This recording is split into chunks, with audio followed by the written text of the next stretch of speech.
Let us study about solar cells and their working. Vary the sunlight intensity and observe. We can see that during the daytime, sunlight is used to charge the battery.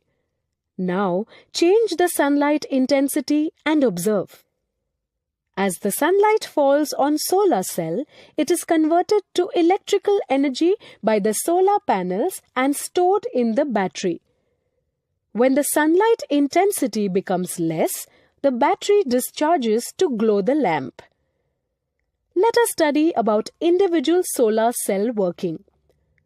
Sunlight falling on solar cell is converted to electrical energy and used to glow the bulb.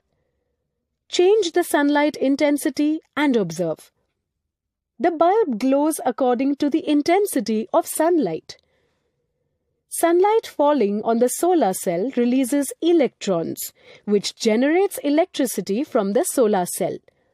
Solar panel is made up of solar cells which convert solar energy into electrical energy.